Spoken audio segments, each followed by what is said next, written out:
Welcome back everyone, I'm Kate Plays Games, this is Fallout 4 and today I'm going to be giving you some more hints and tips which will help you on any playthrough of Fallout 4 at any stage of the game.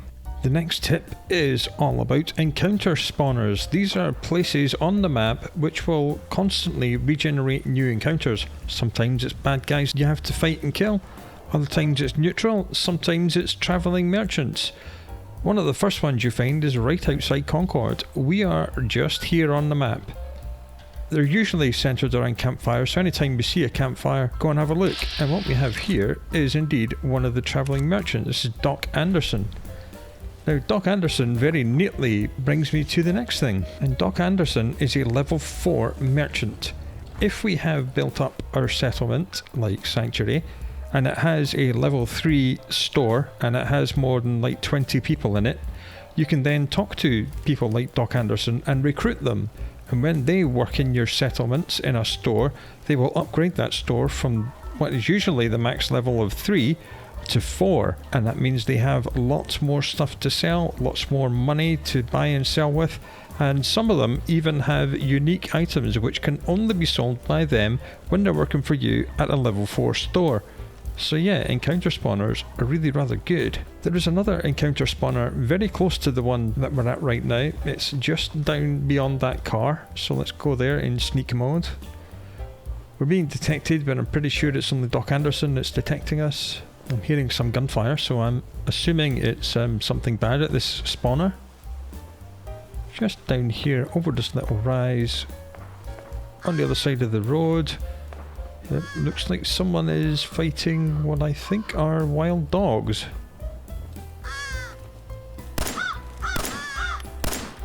It's an alpha, we're in trouble. So let's take our psychojet and kill this thing. Psychojet tip coming in clutch. So yeah, campfire, encounter spawner. And this one was raiders fighting dogs. One of the dogs was really difficult because I've come a little bit too far. And one of the best things about encounter spawners is that in survival mode, normal locations, like if we cleared out that quarry or that satellite base, the enemies inside would not respawn for a very, very, very long time. But these random encounter spawners pretty much reload as soon as you unload and reload the cell. So these can be a good places to farm enemies if you want to do something like that. Or if you're trying to find the wandering traders, you can just go between all the locations and they'll respawn really quickly. I'm pretty sure Doc Anderson will still be up here, but we should be careful. Shouldn't really be sprinting like this, but you know, when we get over the rise, we shall see who's at the encounter spawner. Yeah, Doc Anderson's still here.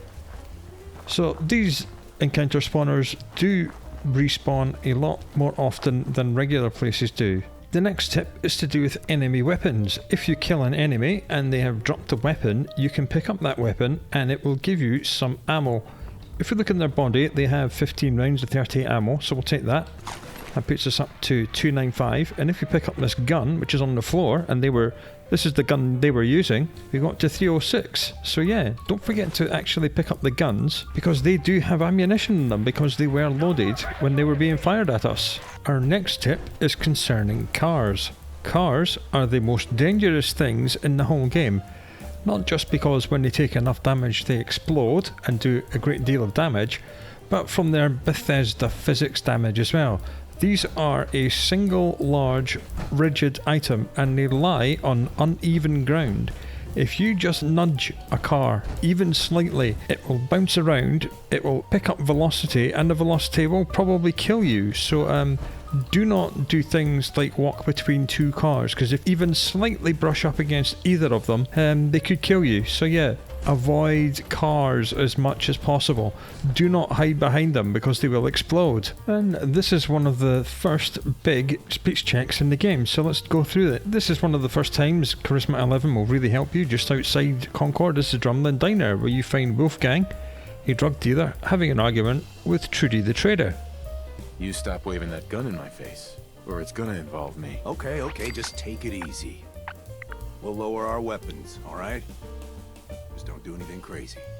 Speech checks come in yellow, orange and red, with them being increasingly more difficult, and the more difficult ones will give you more XP. So instead of just demanding his money, let's get even more XP and be clever. Looks like you got some trouble. I can help. Help? What are you, some kind of hired gun? Or maybe you can talk some sense into Trudy over there. Right, let's extort some money out of him. If I help, I expect to get paid. Oh, I was gonna pay you 100 caps, so why don't we make it 125? And because we have Charisma 11, we can keep pressing. Sounds low. You're a businessman, right? You can do better. Okay, 150 caps. And because I've got a Charisma 11, we can keep going. Stop lowballing me. Put some real money on the table. I'll make it 200 caps, but that's it. Any higher and I might as well go home. I'll talk to her. Maybe we can work this out. I appreciate it. If things go sideways, we'll back you up. Right, first part done. We've got 200 caps from Wolfgang, and he wants us to go in here and make Trudy pay her debt. Hey there. I saw you in that poison cellar talking. Well, he ain't getting his money. Period. And again, we can just speech check our way out. Look, you owe them money. If you just pay them, then this'll be over. Everyone walks away without getting hurt. All right, I'll pay. But that bastard ain't gonna sell one more drop of jet to my boy. You hear that, Wolfgang? You'll get your damn money, but I better not catch you selling chems to my boy again. Fine by me, Trudy. Your son's broke as shit anyhow. All right, crisis is over. If you're here to trade, step up to the counter. And because we have now successfully done this Get quest, paid and I don't even gotta shoot nobody. Good job. Here. Now how about I show you all the pick-me-ups I have to offer? we now have both of these as traders for the rest of the game, which is wonderful. And we got XP and money, so win-win-win for us. Just a few minutes have passed. I've just come back from Drumlin Diner, where we did that speech check, and we're back at the encounter spawner outside Concord. And it's different. It's no longer Doc Anderson. This is Mikey and Moss. These guys are neutral, and they just have a discussion about what a sandwich is, and that's all these guys do. So this is one of the neutral encounters. As we see, the encounter spawner has indeed respawned very, very quickly. I've been thinking about this for a long, long time. I know what I'm talking about here. Bullshit. You can't just put something between two pieces of bread and claim it's a sandwich. Does that mean a local... And as you saw, the loot box there respawned, and because it was a red toolbox, it gave us more adhesive. And our next tip concerns power armor. When you leave your power armor in a settlement, always be sure and take the fusion core out. This is because if this settlement comes under attack, one of your settlers, if they notice there is power armor with a functioning powered up fusion core inside it, they will jump inside the power armor, run off and fight whoever is attacking the settlement, and then they may get out of the power armor. And when you come back to your settlement, your power armor will be gone, and you will have to play everyone's favourite game of where the hell is my power armor? And you'll have to run around in the hills, and it could be in a building, it could be anywhere. So yeah, always take the fusion core out of your power armor. And our next tip is how to become self-sufficient in adhesive. There is a recipe you can do, which is 3 potatoes, 3 mute fruit, 3 corn, and 1 purified water. That makes vegetable starch, and vegetable starch produces 5 adhesive. Now, anytime your settlement's water number is higher than the people number, we have 6 people and 23 water, the excess water goes into the workbench. So that is automated water, so that's great. And similarly, with the various foods, like corn, potatoes and mute fruit, if we are producing more food than we are people, the excess will likewise go into the workbench. I went on a little trip to get these items. It's not very far away. It is in Grey Garden that has mute fruit, corn and potatoes. It only took me a couple of minutes. So that's what we're going to do. We're going to plant some of that. All we have to do now is find people and assign them to these. Okay, that is our people assigned. They will now tend our mute fruit, corn and potatoes for us, put the excess in the workbench, and that now means that slowly, over time, we will be able to make infinite amounts of adhesive, which is good for all of our upgrades. And another good thing about these crops is that even though the NPCs are harvesting them and putting them in the workbench, every now and again we can come here and manually harvest them as well, just to top up. One other thing you can and should do with your settlements is just set up supply lines between them. At the minute, we only have 2 settlements and they're literally over the bridge from each other, so this is going to be the worst example ever. We'll assign her to the Red Rocket truck stop, and provisioners will go between the settlement they're based and the settlement you tell them to go to. They will walk along the roads and they become invulnerable, which means that they will win any fight they get into on the road. So as you expand your network of settlements, Grey Garden can become a settlement, Ten Pines Bluff is a settlement, Adhesive Farm is a settlement. You can build this big web of supply routes covering the whole map, which means that the roads will be kept clear by your provisioners. And what I also like to do is to give my provisioners some piece of clothing that is very rare, like a postman uniform, equip it on them, so anytime I see anyone wandering around in the wastes with a postman uniform on, I know not to shoot at them because they're probably going to be one of my provisioners.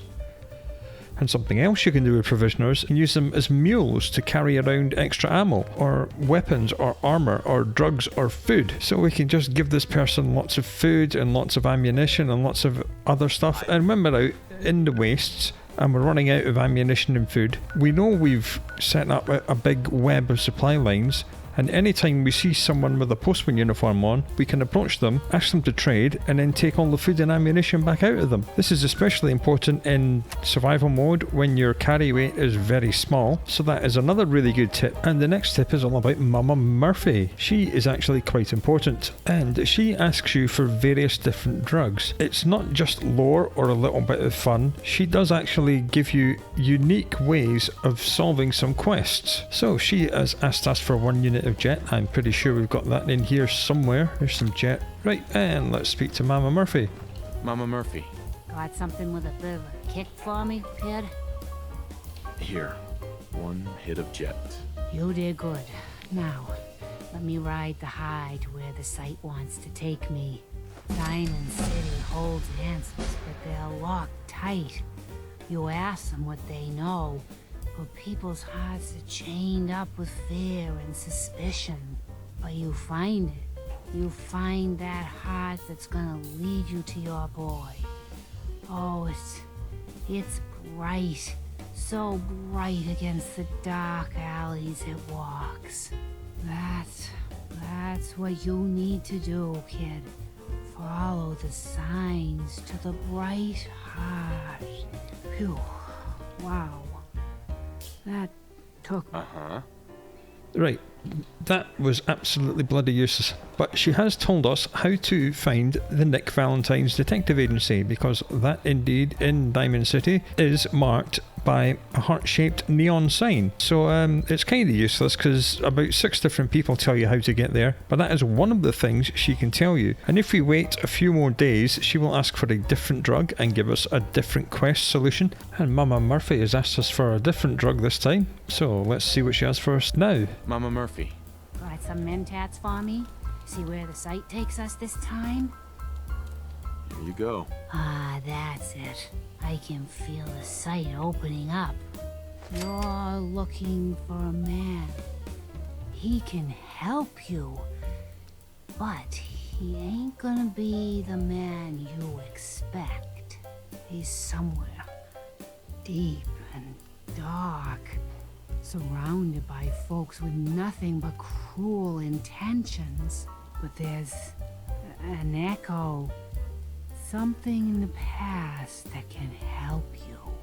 When you meet the fat man and the angry woman, tell them to remember the quarry and Lily June on the rocks, and they'll let you and your friend pass. Don't mind me, kid. The chems are just acting up a bit. I'll be fine. Eventually. And there we are. She has indeed now given us a unique piece of dialogue to get through one of the main quests in the game.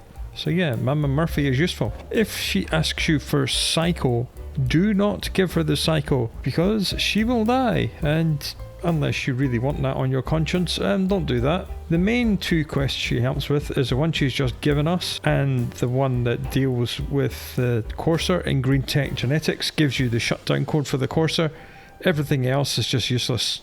Another tip is to do with weapon upgrades. If you find a weapon with a nice mod which you do not have the skills for example, we do not have skills to make a suppressor. We bought this from Trudy. If you see, no muzzle. If I want a suppressor on my sniper rifle, I don't have the skills to make it, and I don't want to spend all the resources to change this pistol with the suppressor into a sniper rifle, because that will cost a lot of resources and a lot of adhesive. What you can do, you can just change the muzzle to no muzzle, and that costs you nothing. So you've now removed the suppressor, and the suppressor will be a mod which is in your inventory. You can then put that on your other weapon, just like so. Sniper rifle, no muzzle, suppressor. And you can do that with any mod. So say we found something else that we don't have the skills for, like any of the other receivers, like a 50 caliber receiver. What we could do is then craft a standard receiver, which only needs a very small amount of very cheap goods. We can make a standard receiver, and then we would have a .50 cal receiver, which we could then install on this rifle. And that is how you can Frankenstein together very powerful weapons without having the perks to actually make them yourself. So that is a really nice tip. And the next tip is to do with magazines. Magazines give you permanent perks, whether or not you still have them in your inventory or not. As soon as you pick up a magazine for the first time, you get that perk. We are here in the map outside the US Air Force Satellite Station Olivia. This is a military installation, as you can guess, and military installations almost always have a sneak magazine, which makes you harder to detect. We will have to go inside and fight our way through all the bad guys, and when we get the magazine, I'll show you where it is. And after a gunfight, fighting our way through various bad guys and beasties, we find this key, which is what we need, and of course in a red toolbox we found some adhesive. And once we have said key, we come back from down there, which is where we were, and lets us into this room here. And in this room, as promised, is the first of the covert operations magazines. We're now 4% more difficult to detect, which is great. And these magazines can be found in almost all of the military installations strewn across the map. There are quite a few of them. There's obviously this one. Down here, there's Fort Hagen. Round here, there's the Revere Satellite Array. Here's Fort Strong. There's a bunker up here. There's lots and lots of them strewn all over the place. So whenever you see big radar dishes or military looking equipment, go inside the building, have a look around, and you'll very probably find one of these magazines. And the final tip I'm going to be sharing is where to get more magazines. And the magazines we're looking for now are Tales of a Junktown Jerky Vendor. Each one of these you find will give you 3% better buying and selling prices with merchants. 3% doesn't sound a lot, but there are 10 of these magazines to find, and 30% is rather a lot. And nicely, 3 of them are very easy to find at the start of the game, so that is a permanent 9% discount right at the start of the game. We are here, not too far away from Sanctuary, Adhesive Farm. This is Walden Pond. That pipe there is where we're going. I'm coming this way because there's disgustingly evil enemies have spawned in places all around me, so I'm just ignoring them and going cross country. Up that way is a couple of mongrel dogs and a couple of raiders. Beyond that big shack is a super mutant behemoth, which you do not want to deal with. No sir. And just over there is an encounter spawner underneath that blue tent, so we want to kind of sneak our way down and go in this pipe where the magazine is being held.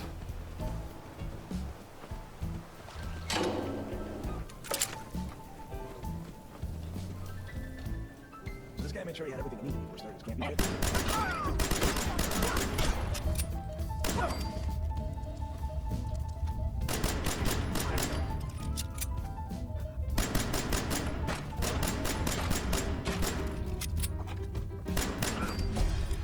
Right, once you've taken care of all the bad guys here, the magazine is over here on the top of this barrel. Excellent. Here we go, 3% better prices when buying or selling to a vendor. And the last 2 magazines of this guide are found in Lexington, right on the outskirts. This is the Super Duper Mart. This is where the first one is, and the second one is just down there in the old folks home. So we'll do this one first. This is where we are.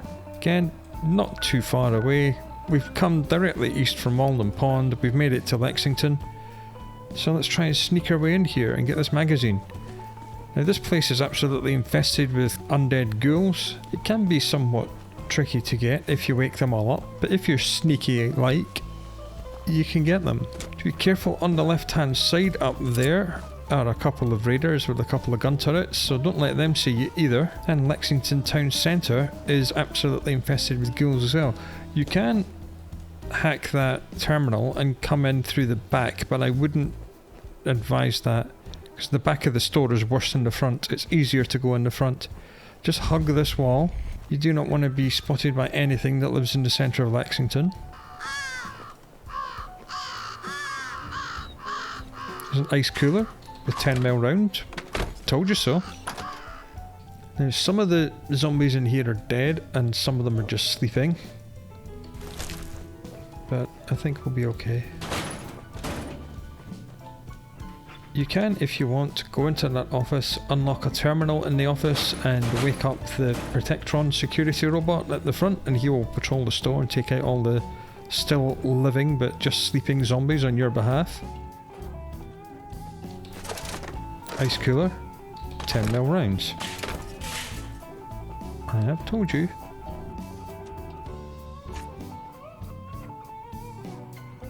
Just be very careful and all sneaky like.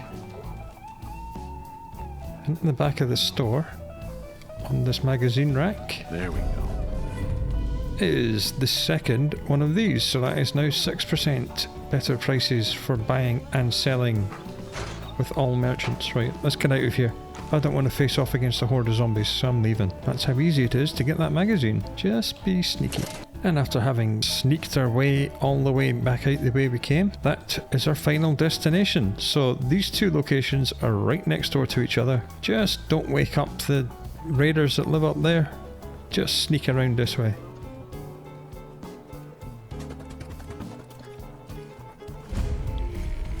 This is the Mystic Pines retirement home. Turn left when you come in. Boom. We now have a 9% better prices when buying or selling to any vendors in the game. Easy peasy. And that brings us to the end of this little tips video. Hope you found it informative, and I hope I showed you one or two things you may not have known. Come back for the next video and see what we get up to then. Until then, do look after yourself, and I'll talk to you again soon.